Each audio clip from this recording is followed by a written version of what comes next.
आरती को बचपन से कुछ भी नहीं मिला। उसे ना ही किसी का प्यार मिला और ना ही कोई खिलौने, क्योंकि वो काली थी।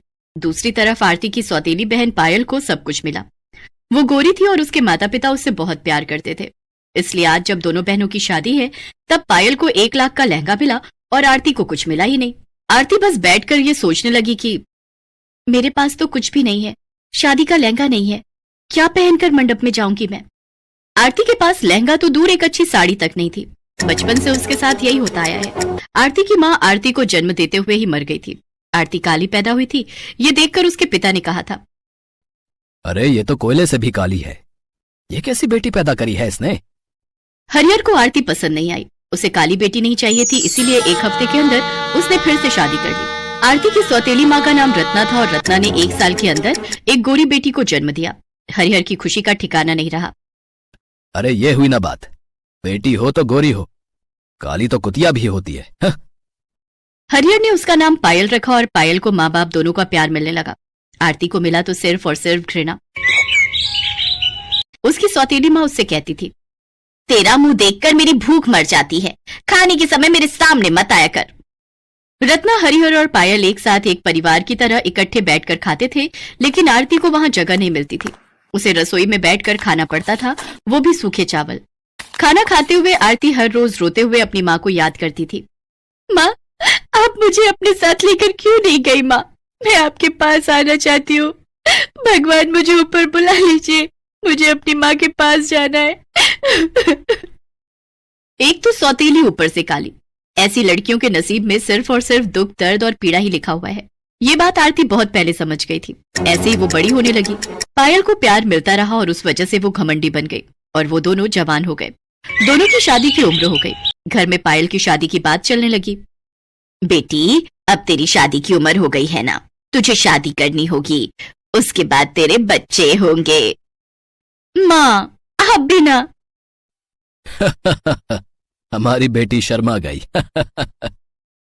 वहां आरती आई और बोली, हाँ बहन, तू बहुत खूबसूरत लगेगी। आरती को देखकर पायल गुस्सा हो गई। आ गई तू? हमारी एक पल की खुशी तुझसे देखी नहीं जाती है क्या? अपनी गंदी शक्ल लेकर चली आई यहाँ। लेकिन बहन, मैंने ऐसा क्या बोल दिया? पहली बात तो मुझे बहन कहना बंद कर। मैं तेरी बहन नहीं हूँ, तू इस घर की नौकरानी है। मैं कोई नौकरानी की बहन नहीं हूँ।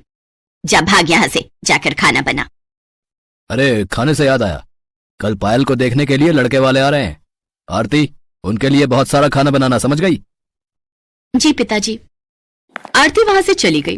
अगले दिन पायल को देखने के लिए लड़के वाले आए। लड़के का नाम आलोक था। आलोक अपनी माँ के साथ आया था। साथ में उनका नौकर रघु भी आया था। आते ही आलोक की माँ जानकी ने हंसते हुए कहा, हरिहर जी, हम एक नौकर को लाए हैं हमारे साथ, आपको कोई तकलीफ तो नहीं है? वो बात ऐसी है कि हम उसके बिना कहीं जा नहीं सकते। नहीं नहीं, कोई बात नहीं जी, आइए आइए, अंदर आइए। रघु के साथ जानकी और आलोक अंदर आए। रघु भी बचपन से उन लोगों के साथ ही है। जानकी और आलोक सोफे पर बैठ गए और रत्ना पायल को लेकर हाजिर हो गई। वाह, पायल तो दिखने में बहुत अच्छी है। अरे वाह बेटा, एक नजर में पसंद भी कर लिया। वो लोग बैठकर गप्पे शप्पे लड़ाने लगे और तभी आरती खाना लेकर आ गई। ये लीजिए, आप लोगों के लिए खाना लाई हूँ, खा लीजिए नहीं तो ठंडा हो जाएगा। हरिहर जी, ये कौन है? अब ये हमारे घर की नौकरानी है। अच्छा, पायल बेटी, तुम्हें खाना बनाना आता है ना? पायल को खाना बनाना नहीं आता था, इसीलिए वो चुप रही। जानकी और आलोक ने आरती का बनाया हुआ खाना खाया और उन लोगों को बहुत अच्छा लगा। वाह वाह, खाना तो बड़ा स्वादिष्ट है, लेकिन हरिहर जी, ये तो आपकी नौकरानी ने बनाया है, लेकिन मुझे आपकी बेटी के हाथ का कुछ खाना है। वो असल में मेरी बेटी को खाना बनाना नहीं आता है। तो फिर ये शादी नहीं हो सकती। शादी के बाद हम खाएंगे क्या? तभी हरिहर के दिमाग में एक आइडिया आया। क्यों ना रघु के साथ आरती की शादी कर दी जाए। आरती भी आपके ही घर में चली जाएगी और हर रोज खाना बनाकर खिलाएगी। सभी शादी के लिए मान गए। आरती और रघु से किसी ने एक बार भी नहीं पूछा। हरिहर ने एक तीर से 2 निशाने मार दिए। दहेज के बिना आरती की शादी नहीं होने वाली थी, लेकिन अब आरती को विदा करने के लिए हरिहर को एक्स्ट्रा पैसे खर्च करने की जरूरत नहीं पड़ेगी। शादी का दिन नजदीक आने लगा और पायल ने 1 लाख का लहंगा खरीद लिया। आरती ने कहा, पिताजी, मेरे लिए लहंगा नहीं खरीदा आप लोगों ने? तू लहंगा पहनकर क्या करेगी? नौकरानी को लहंगा पहनना है, हाँ? सभी ने हंसते हुए आरती की बात को टाल दिया, लेकिन आरती को पता था कि शादी जिंदगी में सिर्फ एक ही बार होती है। मुझे भी लहंगा चाहिए, 1000 का लहंगा हो तो भी चलेगा। तेरे लिए 1 रुपया भी खर्च नहीं करूंगा मैं। पता नहीं कहां से आ गई तू। तुझे तो अफ्रीका के जंगलों में होना चाहिए था। और ऐसे ही शादी का दिन आ गया। पायल लहंगा पहनकर तैयार होने लगी, लेकिन आरती के पास पहनने के लिए कुछ भी नहीं था। वो अपनी माँ की फोटो के सामने खड़ी होकर रोने लगी। माँ, क्या ऐसी शादी होगी मेरी? न लहंगा न अच्छे कपड़े, यहाँ क्यों रख के गई मुझे? माँ उत्तर दो, माँ उत्तर दो। तभी अचानक से आरती को उसकी माँ की आवाज सुनाई दी, जैसे कि आकाशवाणी हो रही हो। बेटी, मैं तेरी माँ हूँ, तेरे बारे में तो मुझे सोचना ही पड़ेगा। बिस्तर के नीचे एक ट्रंक है, उसके अंदर मेरी शादी का लहंगा है, उसे निकाल कर पहन ले। माँ, माँ कहाँ हो आप? तेरे दिल में हूँ बेटी, अब जल्दी से लहंगा पहन ले। आरती ने बिस्तर के नीचे से ट्रंक निकाला और उसमें से लहंगा निकालकर पहन लिया, और पहनते ही एक चमत्कार हो गया।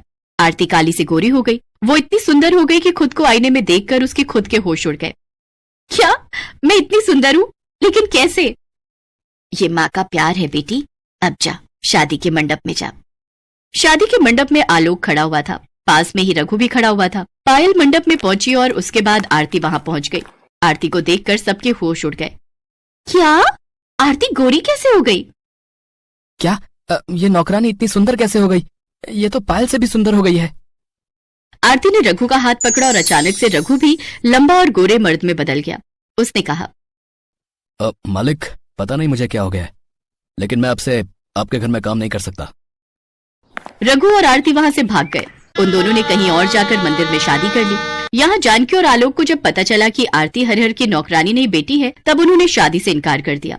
पायल अंदर से टूट गई।